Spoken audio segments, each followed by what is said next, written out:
ইন্নাল হামদালিল্লাহি ওয়াহদা আসসালাতু ওয়াসসালামু আলা মান লা নাবিয়্যা বা'দা। আলহামদুলিল্লাহ, প্রশংসা আল্লাহু রাব্বুল আলামিনের জন্য।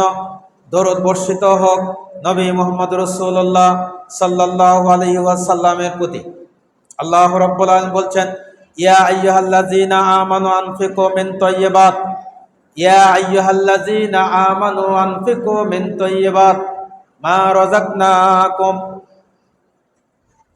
আল্লাহ বলছেন, হে ঈমানদারগণ, তোমরা শুনে রাখো, ইয়া আইয়ুহাল্লাযীনা আমানু আনফিকু মিন তাইয়্যিবাত, হে ঈমানদারগণ, তোমরা শুনে রাখো, তোমরা যা কিছু আল্লাহর পথে ব্যয় করবে সেটা যেন পবিত্র হয়। তোমরা যা কিছু আল্লাহর রাস্তায় ব্যয় করবে সেটা যেন পবিত্র হয়। মা কাসাবতুম মিম্মা আখরাজনা লাকুম মিনাল আরদে, সেইগুলি যেন তোমাদের ইনকাম সোর্স থেকেই হোক, আর আল্লাহ রাব্বুল আলামিনের এই জমিন থেকে উৎপাদিত ফসল হোক, সেইটা যেন পবিত্র হয়, হালাল টাকা হয়। হারাম টাকায় কোরবানি গ্রহণযোগ্য নয়। হারাম টাকায় কোরবানি করলে কোরবানি গ্রহণযোগ্য হবে না। এ আয়াত থেকে এটা প্রতীয়মান হয় যে টাকায় যে পশু ক্রয় করেন ওই টাকা যেন হালাল হয়, আর যেই ফসল উৎপাদন করবেন এইখান থেকে যেই জাকাত প্রদান করা হবে সেই জাকাত যেন ভালো জাকাত হয়, হারাম যেন না হয়। হারাম মালের কোনো জাকাত হবে না। ওসর যেটা আমরা দেই সেটা একেবারে পরিশুদ্ধ করে দিতে হবে, এমনিতেই দিলে হবে না, হিসাব করে ওসর বের করে দিতে হবে, তাহলে সেইটা হালাল যোগ্য হবে। টাকা ব্যাংকে থাকলে সেই টাকা হিসাব করে জাকাত প্রদান করতে হবে, তারপরে না যেটা দিবেন সেটাও হালাল হবে, যেটা থেকেছে সেটাও হালাল হবে। কুরবানির খাতিরেও একই জিনিস, যেইটা আপনি ক্রয় করেছেন সেইটা যদি হালাল টাকায় হয় তাহলে আল্লাহ রাব্বুল আলামিন বলছেন, ইন্নামা ইয়াতাকাব্বালুল্লাহু মিনাল মুত্তাকিন, আমি ওই মুত্তাকিদের কুরবানি গ্রহণ করব।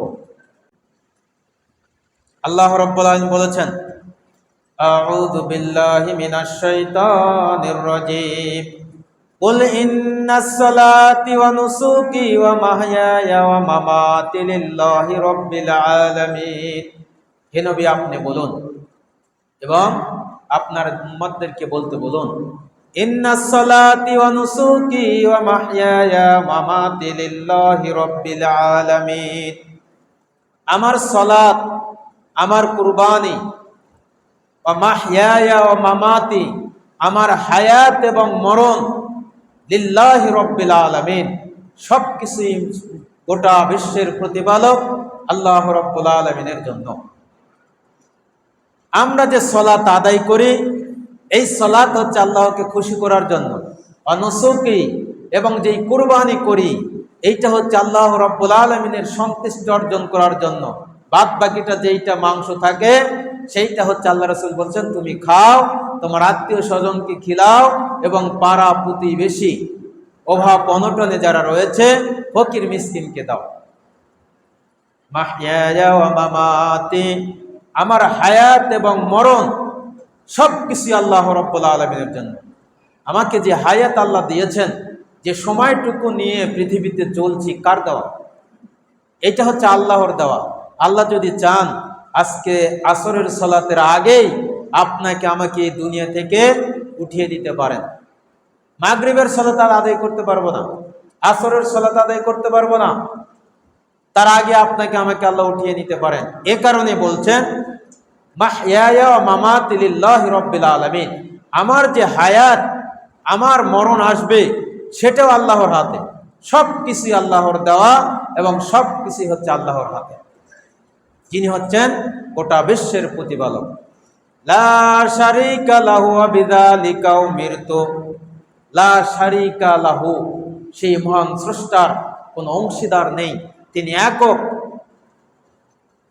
উমিরতু ওয়া আনা আউয়ালুল মুসলিমিন, আর আমি আদিষ্টিত হয়েছি এই কথাগুলো বলার, আর আমি হচ্ছেন সর্বপ্রথম মুসলিম।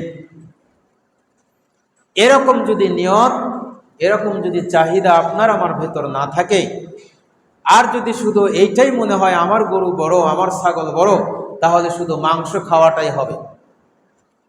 আমি সবচাইতে বেশি টাকা দিয়ে গরু ক্রয় করেছি, অনেক টাকা দিয়ে খাসি ক্রয় করেছি, এত মন মাংস হবে, এত মন মাংস হবে, এত কেজি করে পাবো, এরকম যদি নিয়ত আগে থেকেই করেন, তাহলে দেখা যাবে যে নিয়ত আল্লাহ রসুলের এই হাদিসের সঙ্গে আপনার আমার নিয়তের মিল নেই। নিয়ত করতে হবে, আল্লাহ আমি সুস্থ সবল একটি কুরবানি ক্রয় করব, যেইটা আপনার রাস্তায় নহর করব আপনাকে খুশি করার জন্য। বাদ বাকিটা হবে সেটা হবে পরেরটা হবে আমার। সর্বপ্রথম নিয়ত, আল্লাহ আমি যেটা ক্রয় করেছি এটা আপনার রাস্তায় দেবো, এইটা নিয়েই আপনি খুশি হবেন, আর আমি খুশি হব পরে পরে নহর করার পরে মাংসটা পেয়ে। এরকম যদি নিয়ত না থাকে, আগে যদি নিয়ত করেন এত মন মাংস হবে, এত বড় গরু কিনতে হবে, তাহলে দেখা যাবে ইন্নামাল আমালু বিন্নিয়াত, এইটার সঙ্গে আপনার আমার নিয়তের কোনো মিল নেই। আল্লাহ রাসূল বলেন, ইন্নাল্লাহা লা ইয়ানজুরু ইলা সুআরিকুম ওয়া আমওয়ালিকুম ওয়ালাকিন ইয়ানজুরু ইলা কুলুবিকুম ওয়া আমালিকুম। ইন্নাল্লাহা, নিশ্চয় আল্লাহ রাব্বুল আলামিন, লা ইয়ানজুরু ইলা সুআরিকুম, আল্লাহ তোমাদের চেহারার দিকে দেখেন না, তোমাদের চেহারা কার কেমন এইটার দিকে আল্লাহর লক্ষ্য করেন না। ওয়া আমওয়ালিকুম, তোমাদের ধন সম্পদের দিকে লক্ষ্য করে না, তিনি লক্ষ্য করেন ওয়ালাকিন ইয়ানজুরু ইলা কুলুবিকুম, তিনি দেখেন তোমাদের অন্তরের চাহিদাটা কি, তোমার অন্তর কি বলছে, তোমার অন্তরের ভাষাটা কি। ওয়ালাকিন ইয়ানজুরু ইলা কুলুবিকুম ওয়া আমালিকুম, আল্লাহ দেখেন তোমার অন্তরের ভাষা কি, তোমার অন্তর কি বলছে, আর তোমার কর্মটা কেমন হবে। তোমার কর্ম কেমন, তোমার অন্তর কেমন, তোমার নিয়ত কেমন, তোমার কর্ম কেমন, তোমার নিয়তের সঙ্গে কর্মের মিল আছে কিনা। যদি নিয়তের সঙ্গে কর্মের মিল থাকে, তো আল্লাহ বলছে ওইটা আমি নেব। তোমার চেহারা দেখবো না, আর ওই তোমার পশুর চেহারাও আমি দেখবো না। তুমি যে সুন্দর, তুমি আরো সুন্দর পশু ক্রয় করেছো, আর এইটা সুন্দর নিয়ে অন্যের সঙ্গে গর্বে লিপ্ত রয়েছে, এইটা আমি দেখবো না। আমি দেখব তোমার নিয়তটা কি আর তোমার আমলটা কি। তোমার নিয়ত যদি স্বচ্ছ হয়, আমল যদি ভালো হয়, দুটাই যদি মিলে এক হয়, আল্লাহ বলছেন ওইটা আমি গ্রহণ করব। যেই কথাটা সূরা মায়েদার 27 নম্বর আয়াতে বলেছেন, ইন্নামা ইয়াতাকাব্বালুল্লাহু মিনাল মুত্তাকিন, ইন্নামা ইয়াতাকাব্বালুল্লাহু মিনাল মুত্তাকিন, নিশ্চয় আল্লাহ রাব্বুল আলামিন মুত্তাকিদের কুরবানি, মুত্তাকিদের সালাত, মুত্তাকিদের যাবতীয় ভালো কর্ম গ্রহণ করেন। আল্লাহ রাব্বুল আলামিন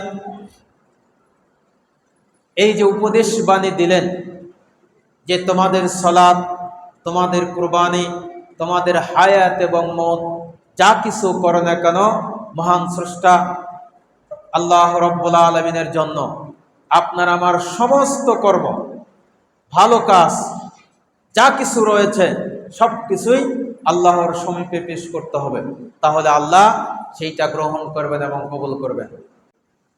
তা আসুন, আল্লাহ রাব্বুল আলামিন আমরা যে পশু ক্রয় করেছি, নিয়ত যেন আমরা ভালো করে, আর আপনার আমার এই পশু যেন আল্লাহ রাব্বুল আলামিন নহর হিসাবে গ্রহণ করেন, কুরবানি হিসাবে যেন কবুল করে নিয়ে এই কুরবানির মাধ্যমে আল্লাহ রাব্বুল আলামিনের যেন আমরা নৈকট্য হাসিল করতে পারি।